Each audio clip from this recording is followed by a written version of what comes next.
પ્રધાનમંત્રી આવાસ યોજના હેઠળના EWS 1 અને 11ના નાગરિકોને વુડા અધિકારીઓ દ્વારા ગેરંટી આપવામાં આવે છે અને ત્યારબાદ બેંક દ્વારા લોન આપવામાં આવતી હોય છે, પણ બેંક દ્વારા લોન આપવામાં ન આવતા નાગરિકોને હાલાકી ભોગવવી પડી રહી છે।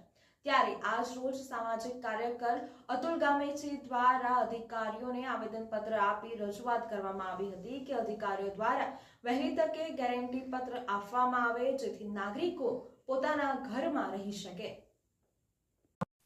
પ્રધાનમંત્રી આવાસ યોજના હેઠળ EWS 1 અને 11ના આવાસોમાં બોડા ગેરેન્ટેડ રહી બેંક દ્વારા લોન આપતા સામાજિક કાર્યકર અતુલ ગામેચી દ્વારા વુડાના અધિકારીને રજૂઆત કરવામાં આવી।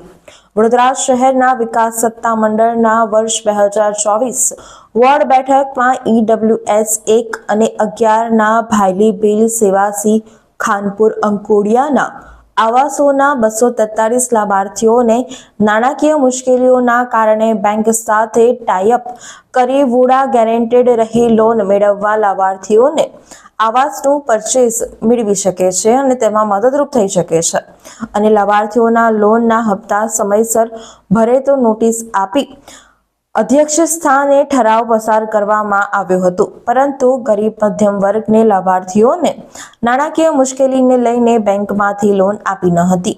સાથે 243 જેટલા લાભાર્થીઓને વુડાના કાર્યો મદદરૂપ થાય અને બેંક 243 લાભાર્થીઓને લોન મળે જેથી તમામ લાભાર્થીઓ પોતાના મકાનમાં રહી શકે તે માટે આજે સામાજિક કાર્યકર્તા અતુલ ગામેચીએ આયોજનપત્ર આપી રજૂઆત કરી હતી। સાથે તમામ લાભાર્થીઓને લોન ન મળે તો ઉપવાસ કરવાની પણ ચીમકી ઉચ્ચારી હતી।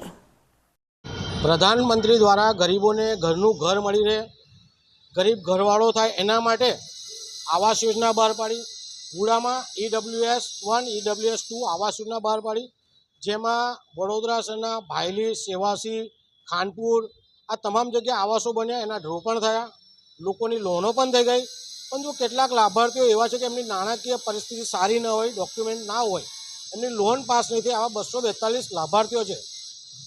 વુડાએ 16/12/24ના રોજ ઠરાવ કર્યો છે કે જે લાભાર્થીઓની લોન નથી થતી તો વુડા પોતે બેંક ગેરેન્ટર રહીને આ લોકોને લોન કરાવી આપે તેવો ઠરાવ છે। તો આ ઠરાવના આધારે તમામ લાભાર્થીઓની લોન કરે તેવું માગણી આપતું આજે આવેદનપત્ર આપ્યું છે।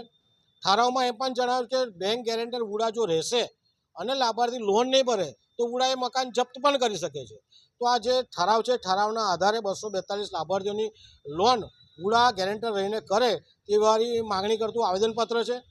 જો આ આવેદનપત્ર અને એમના ઠરાવને માન્ય રાખવામાં નહીં આવે તો આગામી દિવસોમાં અમે ઉપવાસ આંદોલન કરતાં પણ ખચકાઈશું નહીં। પ્રધાનમંત્રી ગરીબોનું ઘરનું ઘર મળે એનું સપનું છે, તો વુડા પણ આમાં સહમતિ થાય અને વુડા પણ ગરીબ અને મધ્યમ વર્ગના જે 242 લાભાર્થીઓ છે એના બેંક ગેરેન્ટર બની એમને મદદ કરે તેવી અમારી માંગ છે।